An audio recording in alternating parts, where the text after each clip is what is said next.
కొలస్సీ పత్రిక 3వ అధ్యాయము 5 నుంచి 11 వచనాలు మనం చదువుకోవడం జరిగింది. ఈ యొక్క లేఖన భాగంలో ప్రాచీన స్వభావము దాని యొక్క ప్రతిఫలము, నవీన స్వభావము దాని యొక్క ప్రతిఫలము అనే ఒక చిన్న అంశము నేను మీతో ధ్యానంలో నడిపించాలని ఆశపడుచున్నాను. మీలో చాలామంది మీ కుటుంబంలో ఎవరో ఒకరు ఉంటారు, అందరూ కాకపోయినా కోపగించుకునేవారు ఉంటారు కదా. కోపం అంటే ఏమిటి, లేదా ఎలాగా వారు మన ఎదుట కనపరుస్తూ ఉంటారు? కోపమును మనం ఎలా కనపరచవచ్చు? కోపమును రకరకాలుగా కనపరచవచ్చు. ఒక్కొక్కసారి మౌనముగా ఉండి మనలో మనము ఒకలాగా మదన పడిపోతూ కన్నుల ద్వారా, మీరు చెప్పారే ముఖ కవలికల ద్వారా పిలిస్తే చాలు ఇలాగా ఒక పెద్ద కళ్ళు చేసి ఇలా చూడడం, అంటే కోపము మౌనముగా కూడా ప్రదర్శించవచ్చు. మీ ఇంట్లో ఎంతమంది ఉన్నారో నాకు తెలియదు, కొంతమంది అలాగా ప్రదర్శిస్తూ ఉంటారు. కొంతమంది వస్తువులను పోగొడుతూ ఉంటారు. చేతిలో ఉన్న ఏ వస్తువు, అది ఐరన్ బాక్సా, లేకపోతే వండుతున్నప్పుడు గరిట, లేకపోతే అద్దమా, ఏదైనా సరే గిరట వేస్తూ ఉంటారు. కోపం అన్నమాట. కొంతమంది చెయ్యి చేసుకుంటూ ఉంటారు, వెంటనే చెయ్యి వచ్చేస్తుంది ఆ కొట్టడానికి. కోపమును రకరకాలుగా మనము చూడవచ్చు. ఎందుకు ఈ మాట చెప్తున్నానంటే, మీలో ఎవరైనా సరే ఒకవేళ మౌనముగా ఈ ముఖ కవలికల ద్వారా ఆయా రకాలుగా, లేదా చేతిలో ఉన్న వస్తువులు విసిరివేయడము, లేదా ఎదుటివారిపైన, మీ యొక్క స్నేహితులు, మీ కుటుంబీకుల పైన, ఆ సందర్భంలో నీ పొరుగువాని పైన జాడించడం, ఇలాంటివి చేస్తే ఒకవేళ నీలో ప్రాచీన స్వభావం ఇంకా కూడా పోలేదు, ఆయనతో కూడా సిలువకు అంటగొట్టబడలేదు అనే విషయం నేను మీ ముందు ఉంచుతున్నాను. ఒకవేళ ఇక్కడ కూర్చొని ఎంత టైం మీరు పాటలు పాడి ప్రార్థనలు చేసినా సరే, మీలో కొద్దిమంది అప్పుడప్పుడు వాపోతూ ఉంటారు. చాలా భారంగా ఉందండి నా హృదయము, మనసంతా దిగులుతో ఉన్నదండి, కుటుంబ పరిస్థితులు ఏమీ కూడా బాగోలేదు, ఎంత చేసినా మార్పు రావట్లేదంటే దానికి కారణాలు చెప్పాలని అనుకుంటున్నాను.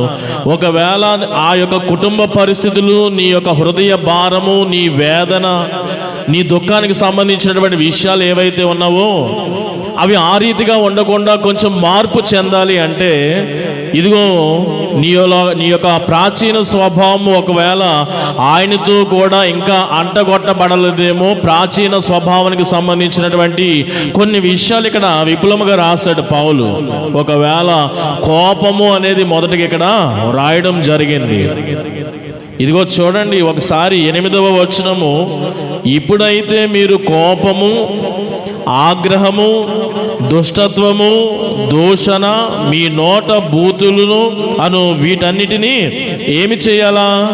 విసర్జించాలి. ఎందుకు అని కిందకు వస్తే, మీరు నవీన స్వభావమును ధరించుకున్నారు కాబట్టి ఇవన్నీ విసర్జించాలి. కానీ మీరు నవీన స్వభావమును ధరించుకున్నాను అని చెప్పుకొనుచు ఇవన్నీ విసర్జించకపోతే నవీన స్వభావమును మీరు ధరించుకున్నట్లు కాదు. ఇంకా మీలో ఏమన్నది? ప్రాచీన స్వభావం ఉన్నట్లే. స్వభావం అంటే ఏమిటి?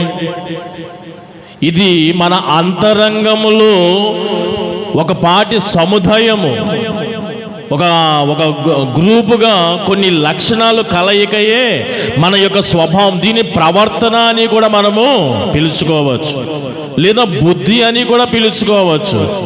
నీ బుద్ధి, నీ యొక్క ప్రవర్తన, నీ స్వభావం ఏదైతే ఉన్నదో, నీ అంతరంగంలో కొన్ని ఇమిడి ఉన్న కొన్ని మిళితమైనటువంటి కొన్ని లక్షణాల కలయిక స్వభావం, అది చచ్చిపడిపోవాలి. ప్రాచీన స్వభావం అంతా కూడా. దానిలో కొన్ని విపులముగా రాశాడు. కోపము అనే దాని గురించి ఒక మాట చెప్పాను.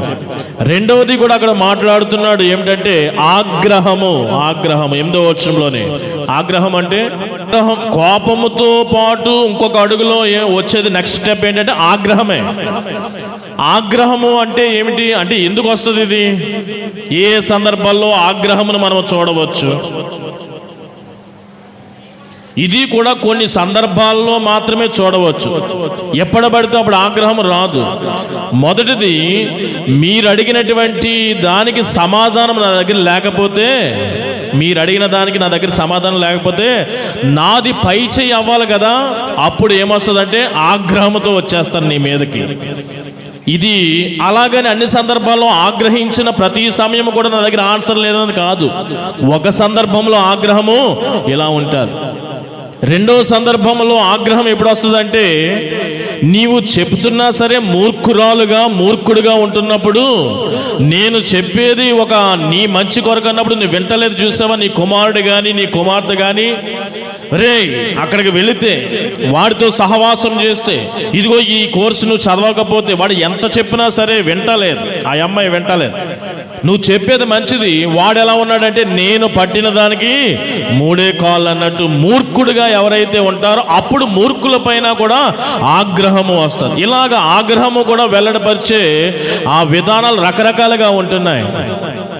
ఇది నాన్న నవీన స్వభావము కలిగినటువంటి వారు దేవుని బిడ్డలు ఎవరైతే ఉన్నారో వారిలో ఆగ్రహము కూడా ఉండకూడదు. కోపము దాని యొక్క నెక్స్ట్ స్టెప్ ఏమిటంటే ఆగ్రహము అనేది కూడా ఉండకూడదు. ఆ తర్వాత మరి ఒక మాట కరెక్షనే కూడా రాయబడి ఉన్నది, దుష్టత్వము. దుష్టత్వం అంటే మీకు తెలిసినటువంటి మాట. దీనిలో కొద్దిపాటి మోసం ఉంటుంది, అన్యాయం ఉంటుంది, అక్రమం ఉంటుంది, క్రూరత్వము కూడా ఉంటుంది దుష్టత్వంలో. అంటే కోపములో నుండి ఒక అడుగు ముందుకు వేస్తే ఆగ్రహంలో నువ్వేం చేస్తావంటే క్రమమును తప్పుతావు, అక్రమములోనికి క్రూరత్వమును బయటికి తీస్తావు. అదే దుష్టత్వములో ఒక మాట దాగి ఉన్న సత్యం ఏంటంటే దుష్టత్వంలో క్రూరత్వము ఇమిడి ఉన్నది.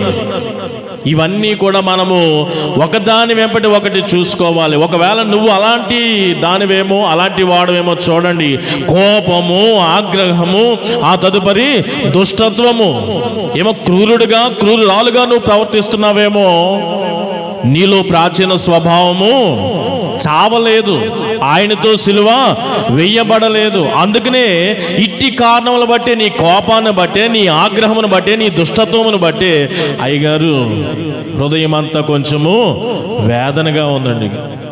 ఎందుకంటే ఇలాంటి విషయాల కారణంగా నీ ఇంటి పరిస్థితులు మారిపోతున్నాయి. ఇలాంటి విషయాలను బట్టి ఎటువంటి ఎఫెక్ట్ ఉంటుందో నేను సమయాన్ని బట్టి కొంచెం రెండింటికి కూడా న్యాయం చేయదలుచుకున్నాను. అసలు నవీన స్వభావము యొక్క దాని ప్రతిఫలం ఏమిటో, ప్రాచీన స్వభావం దాని ప్రతిఫలం ఏమిటో కొన్ని మాటలు నేను మీకు చెప్పాలని ముందుగా ప్రాచీన స్వభావం ఎలా ఉంటుందో మీకు చెప్పదలిచి ఉన్నాను. కొన్ని ఇక్కడ రాసిన ఆ విషయాలు, తర్వాత కొన్ని మాటలు రాయబడి ఉన్నవి. దూషణ, దుష్టత్వంలో ఏమొస్తుందంటే ఇంకా దూషణ అంటే మాట్లాడుకుంటే సరిపోదు, పదం మీకు తెలుసు, నాకు తెలుసు. అంటే ఏంటి దూషణ? కొన్ని దూషణ మాటలు అంటే ఏమిటి? నీకు గౌరవము లేకుండా అగౌరవ మాటలు అన్నమాట. దూషణ మాటలు అంటే నిన్ను కించపరిచే మాటలు అన్నమాట. దూషణ మాటలు అంటే నిన్ను ఎగతాళి చేసే మాటలు అన్నమాట. దూషణ మాటలు అంటే నిన్ను హాస్యముగా మాట్లాడే మాటలు అన్నమాట. ఏదో దూషణ అంటే సరిపోదు, దూషిస్తున్నాను అంటే నిన్ను హాస్యము, నవ్వుల పాలు చేస్తున్నాను, నిన్ను ఎగతాళి చేస్తున్నాను, నిన్ను అగౌరవపరుస్తున్నాను, ఇవి దూషణ మాటలు అంటే. నువ్వు ఒకవేళ నీ పొరుగు వారిని, నీ పక్కింటి వారిని, నీ భర్తని, నీ కుటుంబీకులను, నీ భర్త కుటుంబీకులను, నీ భార్య కుటుంబీకులను, నీ స్నేహితులను అపహాస్యము చేస్తున్నావా, గేలి చేస్తున్నావా, నిందిస్తున్నావా, అగౌరవపరుస్తున్నావా? అదే దూషణ. అంటే నీలో ఏం చావలేదు? ప్రాచీన స్వభావము చచ్చుబడిపోలేదు, చావలేదు. పాత ఆదాము బ్రతికే ఉన్నాడు, కానీ నువ్వు ఇక్కడికి వచ్చి ఏం చేస్తున్నావు? చక్కని పాటలు, ఇప్పుడే రిలీజ్ అయిన కొత్త పాటలు దేవుని సన్నిధిలో పాడడం, కొత్తగా వచ్చినటువంటి ఆరాధన పాటలు, చక్కగా వాక్యములు, ప్రార్థనలు, కానీ నీలో ఎవరు చావలేదు? ప్రాచీన స్వభావము, కోపము పోలేదే. ఇప్పుడు వెళుతూనే ఏదైనా ఫోన్ వస్తే పెద్దగా వచ్చుకొని వెళ్ళిపోతా ఉంటే కోపం. అక్కడ ఎవరో మరి ఏ పర్సనో కొడుకో ఇంటి తాళం తీయలేదని, లేకపోతే భర్త అక్కడ వెయిటింగ్, ఇక్కడ నుండి వరుస్తూ ఉంటావు ఫోన్లో. కోపము, ఆగ్రహము, దుష్టత్వము, దూషణ. ఇంకొక మాట కూడా అక్కడ రాయబడి ఉన్నది, బూతులు. ఈ దూషణలు క్రాస్ చేసినాక లిమిట్ దాటిపోతాము, ఇంకేమొచ్చేస్తాయంట? వల్గర్ మాటలు. ఇంకా బూతుల గురించి నేను మీకు ఏం చెప్పాలా? వింటా ఉంటాను, వాటిని కూడా నేర్చుకోవడం కాదు, కానీ బూతులు గురించి నేను మాట్లాడాల్సిన అవసరం లేదు. ఆ కంటిన్యూషన్లో ఇలాంటివన్నీ కూడా చేస్తూ మరలా ఆ టైం అయిపోతుంది కదా. ఆ టైం అయిపోయిన తర్వాత ఎందుకు బాబు కోపపడ్డావు, ఎందుకమ్మా అంత దుష్టురాలుగా ప్రవర్తించావు, ఎందుకు అలా దూషణగా మాట్లాడేదంటే కంటిన్యూషన్ ఫైనల్గా మనం ఏం చెప్తామంటే అబద్ధము. అది కూడా ఇక్కడే రాయబడి ఉన్నది. ఇవన్నీ చేసేసి ఇప్పుడు చదువుదాం 8వ వచనము. కోపము, ఆగ్రహము, దుష్టత్వము, దూషణ, మీ నోట బూతులు అను వీటినన్నిటిని విసర్జించుడి. ఇవన్నీ చేసేస్తాం. అప్పుడు ఇవన్నీ కూడా ఎవడైనా వచ్చి క్వశ్చన్ చేస్తే ఒకనితో ఒకడు అప్పుడు ఏం చేస్తామంట? అబద్ధం చెప్తాం. అసలు నేను ఎందుకు మాట్లాడానంటే అసలు అది అప్పుడు అబద్ధం.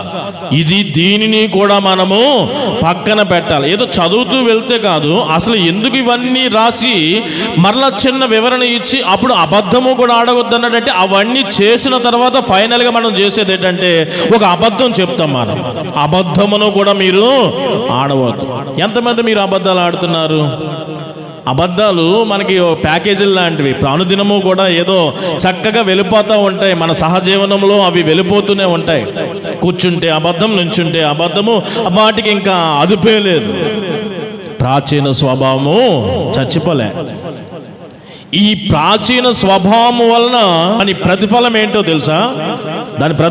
తెలుసా? నీవు ఇంకనూ కూడా ధర్మశాస్త్రపు భారములో నువ్వు ఉండిపోతున్నావు. అక్షరార్థమైనటువంటి ఆ భారములో ఉంటున్నావు.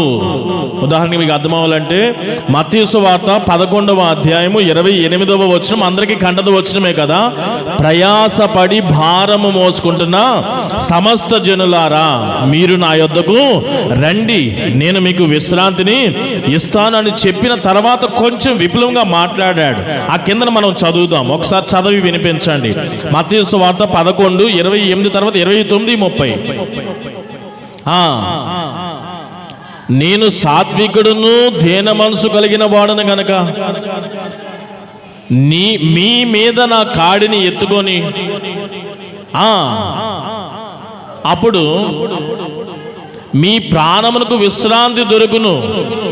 ఏలయనగా నా కాడి ఎలా ఉంటుందంటే సులువుగా ఉంటుంది, నా భారము తేలికగాను సులువుగా ఉంటుంది. అంటే అలా ఆ మాట వాడాడంటే మీరు ఇంతవరకు ఎత్తుకున్నటువంటి భారము మీ కాడి చాలా బరువైనది. యేసు ప్రభు రాకమునుపు యేసు యొక్క స్వభావము మనము ధరించకపోతే, ప్రాచీన స్వభావము పాత ఆదామే మనలో ఉంటే మనము ఎటువంటి ఫలితం అనుభవించాలంటే పాత భారమే ఆ యొక్క మనం అనుభవించాలి. అంటే అక్కడైతే ధర్మశాస్త్రము ఒకవేళ మన యొక్క పరిస్థితుల్లో ఆలోచన చేస్తే, ఇప్పుడు చూడండి కుల ప్రస్తావన మాట్లాడవలసి వస్తుంది. ఇక్కడ మన జీవితం ఎలా ఉంటుంది? వెనకకు వెళితే ఒక తోమా లాంటి వారే, లేకపోతే క్రీస్తు యొక్క సువార్తే భారతదేశమునకు రాకపోతే నేటికి కూడా ఎలా ఉండేది మన జీవితము? ఇక్కడ ఉంటున్నటువంటి గ్రంథాలు వారి యొక్క అజమాయిషియో ఎంత భారముగా ఉండేది. స్త్రీలు ఎలా ఉండాలి, ఒక దళితుడు ఎలా ఉండాలి, ఒకవేళ భర్త చనిపోయినటువంటి విధవరాలు ఎలా ఉండాలి, ఇవన్నీ కూడా చాలా వచ్చేస్తాయి. దీని కింద చాలా వచ్చేస్తాయి. అంటే అక్కడైతే ధర్మశాస్త్రం అక్షరార్థమైనటువంటి భారమ కింద వారు, ఇక్కడైతే ఏ ప్రాంతానికి సంబంధించిన వారు అలాగే ఉండవలసి వచ్చి ఉన్నది. ఇక్కడ యూదుడని లేదు, గ్రీసు దేశస్థుడని లేదు. మరి ఒక మాట కూడా రాయబడి ఉన్నది, అనాగరికమైనటువంటి ఏ జనమైనను సరే, కేవలం యూదుల గురిండే కాదు. కింద ఫుట్ నోట్లో రాయండి చూడండి, పరదేశి అని, సిద్ధియనుడని అని దానికి కిందన చూడండి, అనాగరికమైన అనాగరికమైన ఒక జనము, అనాగరికమైనటువంటి జనం. అంటే భూమి మీద ఎక్కడ ఉన్నా సరే క్రీస్తు ద్వారా ఒక నూతన స్వభావము, నవీన స్వభావము ధరించుకొనకపోతే వాడు ఆ ప్రాంతానికి సంబంధించినటువంటి అనాగరికత, దానిలోండి వచ్చిన కట్టుబాట్లు, ఆచారాలు, సాంప్రదాయాలకు గురి కావాల్సిందే కదా. ఇది వరకు దళితుడు పోయి అగ్రవర్ణాలతో కూర్చొని టీ తాగి టిఫిన్ చేసి అంత ఉండేదా? లేదు. అనాగరిక జనమైనను, పరదేశి అయినను, యూదుడైనను, ఎవడైనను సరే ఈ నవీన స్వభావం ధరించిన తర్వాత ఒకలా ఉన్నది. నవీన స్వభావము ధరించకొనకపోతే ప్రాచీన స్వభావంలో ఇలాంటి భారభరితమైన జీవితం ఉన్నది.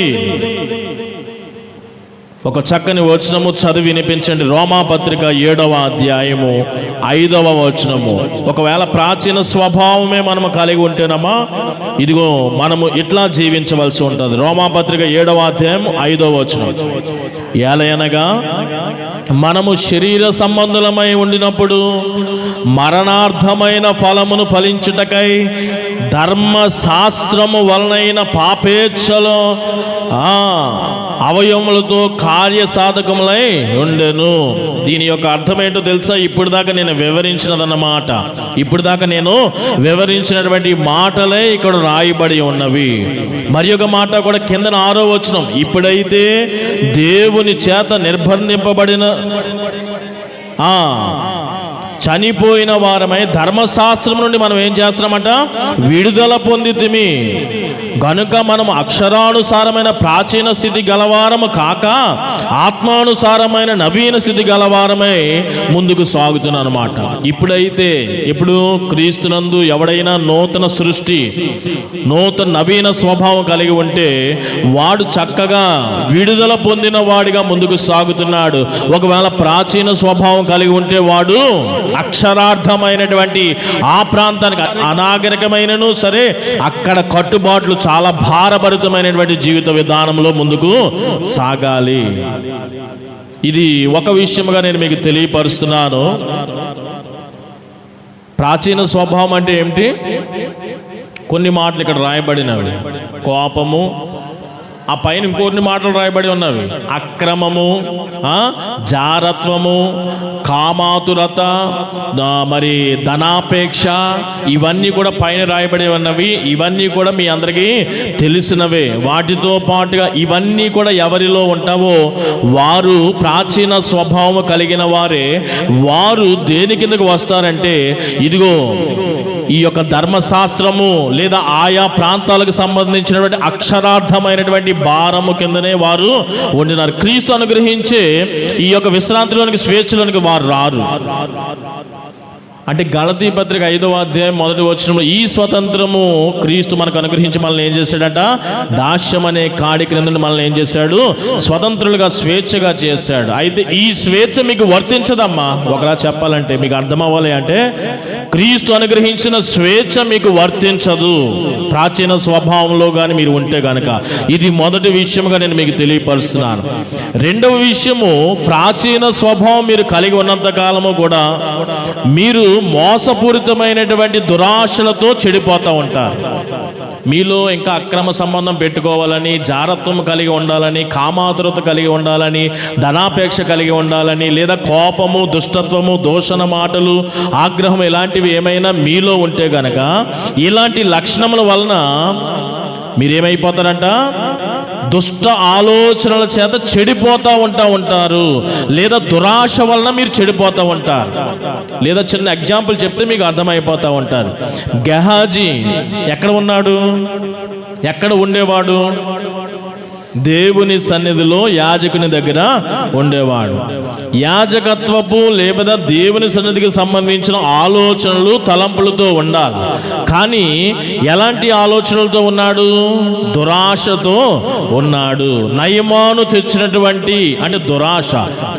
ఒకలా చెప్పాలంటే నవీన స్వభావము లేదా ప్రాచీన స్వభావం గురించి మరి ఒక మాటలు చెప్పాలంటే ప్రాచీన స్వభావం గురించి ఏదైతే దుష్టత్వమును మనము ఆలోచన హృదయంలో చేస్తామో అదే ప్రాచీన స్వభావము.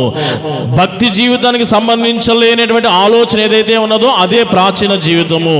పరిశుద్ధత లేకుండా ఏదైతే ఆలోచన ఉన్నదో అదే ప్రాచీన జీవితము. ఏదైతే దేవునికి ఆయాసం కలిగిస్తుందో అదే ప్రాచీన జీవితము. ఈ దినాన మీరు ఆలోచన చేసుకోండి. ఒక గెహాజీ కానీ, ఒక ఆకాను కానీ, ఒక అననీయ సప్పేరా కానీ దురాశపరులా కాదా? అంటే వారిలో ఏమన్నది? నవీన స్వభావం అని భక్తి ఆలోచన, పరిశుద్ధపు ఆలోచన, దేవునికి సంబంధించిన ఆలోచన కాకుండా దుష్టత్వమును గురించినటువంటి ఆలోచన వారిలో ఉన్నది. పత్రిక 4వ అధ్యాయము 22వ వచనం ఒకసారి సహాయం చేయండి. ఎఫెసీ పత్రిక 4వ అధ్యాయం 22వ వచనం.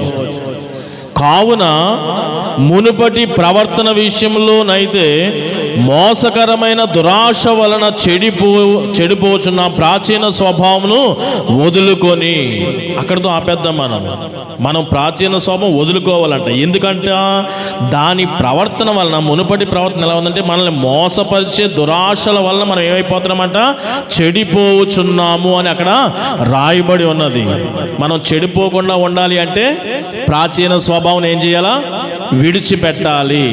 చెడిపోతున్నాం. ఇది రెండవ విషయము. మూడవ విషయం కూడా రోమాపత్రిక 6వ అధ్యాయం 6వ వచనంలో ఏమనగా మనము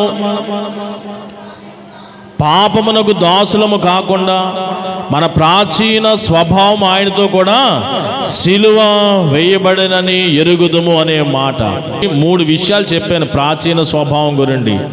ఒకటి, ప్రాచీన గ్రంథముల యొక్క భారములతో నలిగిపోతున్నాం. రెండవది, దురాశలతో చెడిపోతున్నాం. మూడవది, పాపమనే దాస్యములో మనం ఉండిపోతున్నాం. రోమాపత్రిక 6వ అధ్యాయం 6వ వచనంలో. అంటే మనల్ని మనం విడిపించుకోలేమమ్మా పాపం అనే దాస్యం కింద ఉండిపోతే. ఇది ప్రాచీన ఆ స్వభావమునకు సంబంధించినటువంటి కొన్ని విషయాలు. దీనివలన ఫైనల్గా మనం ఏం చేస్తున్నామంటే మరణిస్తాం ప్రాచీన స్వభావం వలన. ఆదామునందు అందరూ కూడా ఏమైపోతున్నారు? ఆదామునందు అందరూ కూడా అవిధేయుడైనటువంటి ఆదాము వలన అందరూ కూడా ఏమైపోతున్నారు? మరణానికి పాత్రలు అవుతున్నారు. కానీ విధేయుడైన యేసునందు అందరూ ఏమవుతున్నారు? కొన్ని మాటలు, ఒక 3 విషయాలు అక్కడ 3 చెప్పాను. ఒక 3 విషయాలు నవీన స్వభావంలో నుండి కూడా మనం నేర్చుకుందాం. మనం చదువుకున్నటువంటి కొలస్సీ పత్రిక 3వ అధ్యాయంలో 10వ వచనాన్ని ఒక్కసారి క్షుణ్ణముగా చదువుకుందాం. ఏలయనగా ప్రాచీన స్వభావమును దాని క్రియలతో కూడా మీరు పరిత్యజించి జ్ఞానము కలుగు నిమిత్తము దానిని సృష్టించిన వాని పోలిక చొప్పున నూతన పరచబడుచున్న నవీన స్వభావమును ధరించుకొని ఉన్నారు. దేని నిమిత్తము నవీన స్వభావం కలిగి ఉండాలని చెప్తున్నాడు ఇక్కడ? జ్ఞానము కలుగు నిమిత్తము. ఏమా నవీన స్వభావము మనం కలిగి ఉంటే కలిగే ప్రయోజనం ఏంటో తెలుసా? జ్ఞానం వస్తుందంట. మీలో చాలామంది జ్ఞానము లేకయే, మొదట చెప్పాను కదా మాటలు, కోపపడుతున్నారు. జ్ఞానము లేకయే ఆగ్రహపడుతున్నారు. జ్ఞానము లేకయే దుష్టత్వము చేయుచున్నారు. జ్ఞానము లేకయే దూషణ మాటలు మాట్లాడుచున్నారు. జ్ఞానము లేకయే బూతులు మాట్లాడుతున్నారు. జ్ఞానము లేకయే మీరు అబద్ధములాడుచున్నారు. జ్ఞానము లేకయే జారత్వమును అక్రమమును అలాగనే కామాతురత కలిగిన వారుగా, ధనాపేక్ష కలిగిన వారుగా ముందుకు సాగుతున్నారు. వీటన్నిటినీ పెట్టుకొని దినములు చెడ్డవి గనక మీరందరూ ఏం చేస్తున్నారంటే సమయాన్ని అజ్ఞానుల వలె పోగొట్టుకుంటున్నారు. కోపముతో, ఆగ్రహముతో ఇవన్నీ కూడా చూపెడుతూ సమయాన్ని వృధా చేసుకుంటున్నారు. ఎందుకంటే ప్రాచీన స్వభావము మీలో ఉన్నది గనక. ఒకవేళ నవీన స్వభావం కలిగితే మీరు ఏమొస్తుందంటే జ్ఞానం అనేది మీకు వస్తుంది. ఎప్పుడైతే మీరు జ్ఞానంతో జీవించారో కోపాలతో ఎక్కువ టైం స్పెండ్ చేయరు. దూషణ మాటలతో ఎక్కువ టైము స్పెండ్ చేయరు. దుష్టత్వం చేయాలనే ఆలోచన, కామాతురత, అక్రమము, జారత్వము, ధనాపేక్షతో మీరు ముందుకు సాగరు. నవీన స్వభావం ద్వారా మనకు వచ్చే మొదటి ప్రతిఫలం ఏంటంటే తెలుసా? జ్ఞానము కలుగు నిమిత్తము మీరు నవీన స్వభావమును ధరించుకొనడి. మీలో చాలామంది మైండ్ మెచ్యూర్డ్ అవ్వలేదు కదా. ఎందుకంటే మీలో ప్రాచీన స్వభావం ఉండిపోయింది కాబట్టి మీకు జ్ఞానం అనేది లేదు. మీకు జ్ఞానము కలుగులాగన మీరు ఏం చేయాలంటే ప్రాచీన స్వభావం ఆయనతో కూడా సిలువకు అంటగొట్టి వేయబడాలా. మీకు నవీన స్వభావము రావాలి, అప్పుడే జ్ఞానము మీకు వస్తారు. జ్ఞానం అదే మరలా దీనికి కనెక్షనే సామెతల గ్రంథంలో ఉంటున్నటువంటి జ్ఞానమును గురించి. జ్ఞానము మిమ్ములను పిలుచుచున్నది. అది 7 స్తంభాలతో ఒక గృహాన్ని కట్టుకొని భవనము కట్టి జ్ఞానం మిమ్మల్ని పిలుస్తున్నది. అక్కడ ఏమున్నదంటే సకల సౌకర్యాలతో కూడిన జీవితం మీకు ఉన్నది అని సామెతల గ్రంథం అంతా కూడా మీరు చదువుకోండి. నవీన స్వభావం ఎవరైతే కలిగి ఉంటారో నీవైనా నేనైనా వారికి దేవుడిచ్చే జ్ఞానం ఉంటుంది. ఇది ఒక విషయం. రెండో విషయం కూడా నేను మీకు తెలియపరుస్తున్నాను. ఎప్పుడైతే నవీన స్వభావం కలిగి ఉంటామో అప్పుడు మనకి దేవుడు నీతియుక్తమైన, భక్తియుక్తమైన, యథార్థమైనటువంటి ఆయన పోలిక వంటి స్వరూపం బుద్ధి మనలో ఉంచుతాడంటండి. వాక్యంలో చెప్పబడిన మాట ఒకసారి ఎఫెసీ పత్రిక 4వ అధ్యాయం 24వ వచనం సహాయం చేయండి. ఎఫెసీ పత్రిక 4వ అధ్యాయము 24వ వచనము. నీతియు యథార్థమైన భక్తియు గలవారమై దేవుని పోలికగా సృష్టించబడిన నవీన స్వభావమును ధరించుకొనవలెను. ఏంటంటే ఇవన్నీ కూడా నవీన స్వభావము కలిగిన వాడంట దేవుని పోలికగా సృష్టించబడతాడంట. ఏమిటి దేవుని పోలిక అంటే నీతియు, యథార్థతయు, భక్తియు. ఇప్పుడు నీలో ఎంత నీతి ఉన్నది అని ఒకసారి పక్కవాడు ఎవడైనా చూస్తే, ఒకవేళ నీ పక్కనున్న వారు యథార్థత ఎంత ఉన్నదని చూస్తే, ఒకవేళ మీరు నేను కూడా మిమ్మల్ని నేను చూస్తున్నప్పుడు ఎంత భక్తి ఉన్నదని చూస్తే, ఈ నీతియు, యథార్థతయు, భక్తి ఇదంతా కూడా ఏమిటంటే దేవుని యొక్క పోలిక అంట. ఇదంతా ఎక్కడ మనకి వస్తుంది అంటే నూతన స్వభావము, నవీన స్వభావం ఒకవేళ ధరించుకోనగలిగితే వారికి దేవుని పోలికగా ఇవి అమర్చబడతాయి. అంతే అర్థమవుతుందండి. నేను దేవుని పోలికగా తీర్చబడ్డాను అంటే నాలో ఏం కనబడాలి? మీరు నీతి కనబడాలి, దేవుని పోలిక. అది యథార్థత కనబడాలి, అది దేవుని పోలిక. భక్తి కనబడాలి, అది దేవుని పోలిక. ఇవి మనలో కనబడాలి. ఒకవేళ మీలో కనబడటం లేదు అంటే దాని అర్థం ఏంటంటే దేవుని పోలిక లేదు, అంటే నవీన స్వభావం మీలో లేదు. మరి ఏం కనబడుతున్నాయి? చిన్నది జరగమంటే మీలో ఏమొస్తుంది అంటే అక్కడ ఏం కనబడుతుంది? మీకు దేవుని స్వభావం కనబడటం లేదు, కానీ నవీన స్వభావం కనబడటం లేదు, కానీ ప్రాచీన స్వభావం కనబడుతుంది. కాబట్టి నవీన స్వభావం ధరించుకుంటే ఈ 3 కూడా మనకి వస్తాయి. మొదటిది ఏమొస్తుంది? జ్ఞానం వస్తుంది. రెండవ దానిలో ఒకే వచనంలో నీతియు, యథార్థతయు, భక్తియు కూడా వస్తాయి. ఇది రెండవ విషయం. మూడవది కూడా నేను మీకు తెలియపరుస్తున్నా, ఇది చాలా ప్రాముఖ్యమైనది. తీతుకు రాసిన పత్రిక 3వ అధ్యాయం 5వ వచనం. తీతుకు రాసిన పత్రిక 3వ అధ్యాయం 5వ వచనం.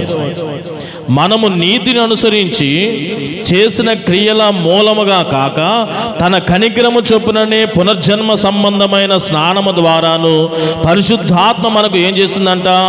నూతన స్వభావము కలుగు చేయుట ద్వారా, నూతన స్వభావము కలుగు చేయడం ద్వారా అప్పుడు మనకేమొచ్చిందంట? రక్షణ వచ్చింది. ఒకవేళ మీలో నవీన స్వభావము, నూతన స్వభావం లేకపోతే దాని ద్వారా మీకు ఏం రాదు? రక్షణ రాదమ్మా, రక్షణ రాదు. నవీన స్వభావము మీరు కలిగి ఉంటే గనక మొట్టమొదటి ఏమొస్తుంది? జ్ఞానము వస్తుంది.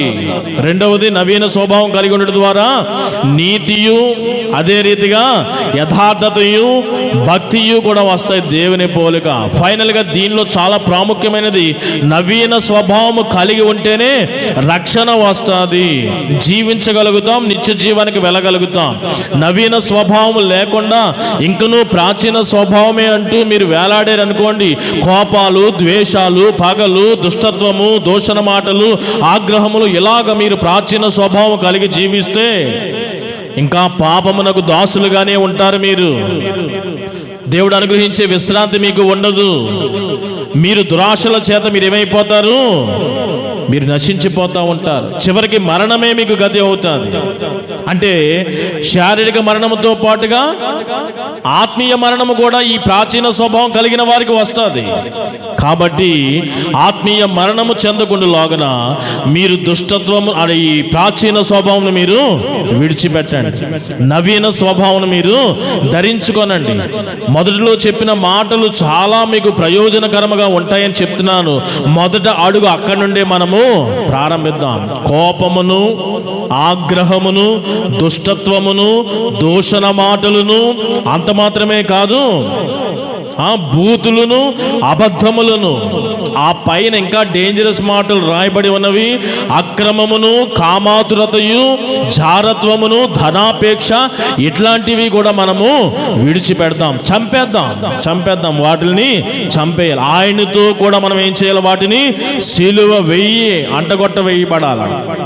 అప్పుడే మనము ఈ జ్ఞానము, నీతి, భక్తి, యథార్థత, చివరికి మనము రక్షణ, నిత్యరాజ్య వారసత్వం కూడా పొందుకోగలుగుతాం. కాబట్టి ప్రభువా, నాలో ఉన్న ప్రాచీన స్వభావం తీసివేయని సింపుల్గా నోటి మాటలతో పలికితే సరిపడదు. ఈ ప్రజలు పెదవులతో పలుకుతున్నారు కానీ వారి హృదయం నా వైపు త్రిప్పకుండా ఉన్నారు. వారి కన్నులు క్రొవ్వుతో మూసిపడి ఉన్న హృదయము కూడా. కాబట్టి మీరు ఆ విధముగా కాకుండా ఈ ప్రాచీన స్వభావం విడిచిపెట్టండి, నవీన స్వభావమును అలంకరించుకోనండి. ఒకవేళ ఇంకా చిన్న వివరణ ఏమిటంటే, మీరు ఇంకా ప్రాచీన స్వభావముతో ఉండినట్లయితే చిన్న సూచన మీకే ఇండికేషన్ ఏమిటంటే, ఆ పై 2 వచనాలే దానికి చక్కని ఆధారం.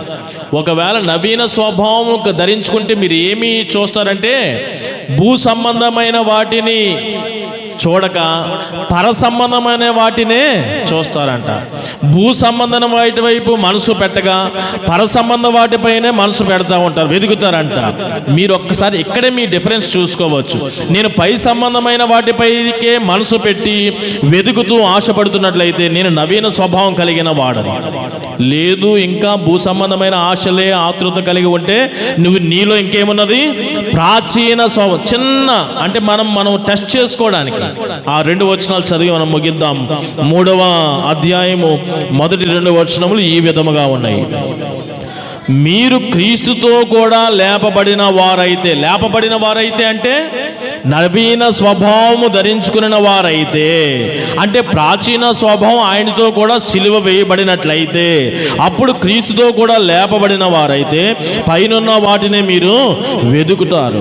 అక్కడ క్రీస్తు దేవుని కుడి పార్శ్వమున కూర్చుండి ఉన్నాడు. పైనున్న వాటి మీదనే గాని భూ సంబంధమైన వాటి మీద మనసు పెట్టకడి. కాబట్టి ఒకవేళ మీరు ఇంకా భూ సంబంధమైన వాటిపైనే మనసు పెట్టి భూ సంబంధమైన వాటిని వెదికితే మీలో ఖచ్చితంగా ఏమన్నది? ప్రాచీన స్వభావం. లేదు, పై వాటి అందే మనసు పెట్టి వాటినే వెతుకుతున్నారు అనుకోండి, మీరు తప్పనిసరిగా దేవునికి మహిమకరంగా నవీన స్వభావమును మీరు కలిగి ఉన్నారన్నమాట. మీరు నవీన స్వభావం కలిగి ఉండాలనే నా ప్రార్థన.